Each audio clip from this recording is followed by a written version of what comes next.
Sa pagtatapos ng buwan na 'to, Hulyo 2026, ay isang taon na akong college graduate.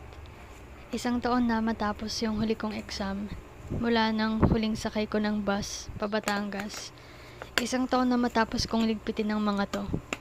Ito ang ilan sa mga bagay na naitago ko, mga bigay ng kaklase, memorabilia ng projects, mga litrato mula sa kolehiyo.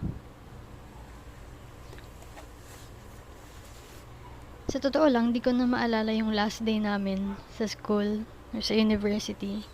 Ang naalala ko, may isang gabi nun sa Shafa nung matapos namin yung huling exam namin. Naalala ko rin yung napakatagal na picture taking para sa grad pic. Naaalala ko yung huling tambay namin sa Collie with bibimbap spread sa damuhan at chips ni Adi. Naalala ko na nag-picture kami sa main nung pinasa namin yung capstone manuscript namin sa research office. I think yun na yata yung last day namin sa campus, or at least yung last day ko sa campus na feeling ko estudyante pa rin ako. Tinapos ko ang kolehiyo ng pagod, nang may umay sa pag-aaral, ng drained sa capstone na siyang magdidikta kung makakagraduate pa kami on time. Bukod sa mga bagay na to, ang pinakabaon kong aral mula sa kolehiyo ay importante na alam mo kung anong gusto mo. At kung hindi mo alam, dapat man lang alam mo kung ano yung ayaw mo. Sa college ko natutunan na maraming opportunities na darating at mawawala sa'yo. Kung hindi mo alam yung gusto mo, madali kang maliligaw, madali kang maiinggit, madali kang manghihinayang.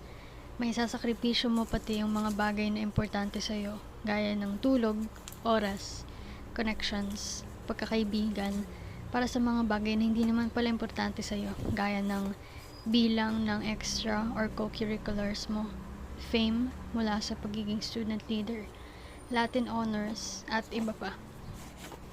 Bilang pandemic senior high school graduate, isa lang naman talaga yung gusto ko nun, ang sulitin ng college. Parang YOLO, pero you only go to this college once.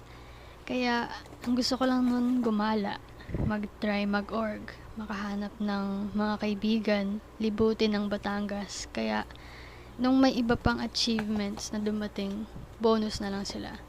Alam ko kung ano yung gusto ko, kaya nung may mga in-offer sa akin na alam kong hindi pasok sa values ko, madali na lang sa akin tumanggi.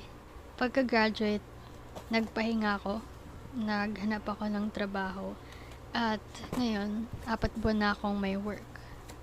Ano nga bang nagbago? Hindi. Dati, kailangan kong gumising 4 na oras bago yung pasok ko kasi sasakay pa ako ng bus at galing pa ako sa ibang probinsya.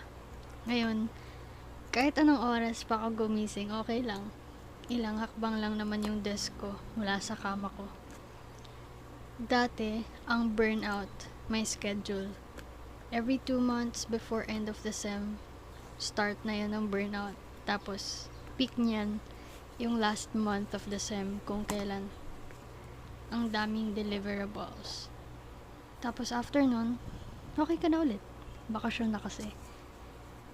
Ngayon, kinakapa ko pa kung ano yung burnout kapag empleyado ka na. Kasi araw-araw ka nagtatrabaho. Araw-araw ka ring stressed. Iba-iba lang ng intensity. Minsan, gusto ko na mag-resign.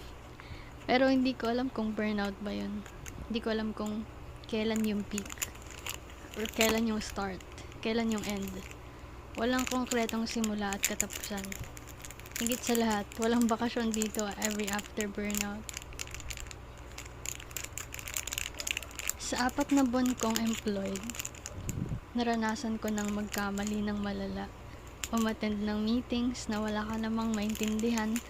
Makisalamuha sa mga katrabaho mo na hindi mo alam kung kaibigan mo rin ba. Nung wala pa akong trabaho, hindi ako naniniwala sa mga tao na nagsasabing mas masaya mag-aral kaysa magtrabaho. Kasi graduate ako ng pagod at gusto ko lang kumita ng sariling pera. Kasi sabi ko, or sabi namin, at least pagod ka pero may bayad ka. Ngayon, parang nakakamiss nga mag-aral. Or mas masaya lang mag-aral kaysa magtrabaho.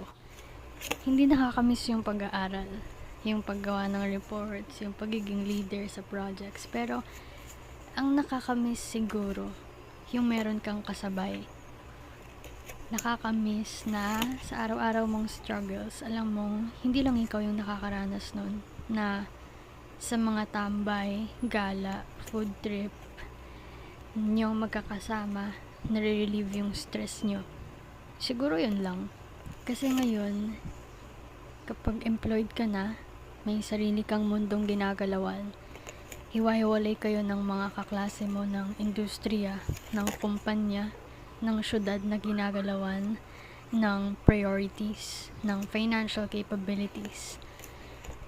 I think dito na yata yung simula ng karera na sinasabi nila. Ewan ko kung may karera ba talaga. Pero ngayong nagtatrabaho na ako, parang wala akong kasabay. At yun, minsan malungkot lang. 1 taon na akong graduate. 4 na buwan na akong nagtatrabaho. At hindi ko rin talaga alam kung anong ginagawa ko. Balitaan ko na lang kayo kung may karera nga ba dito.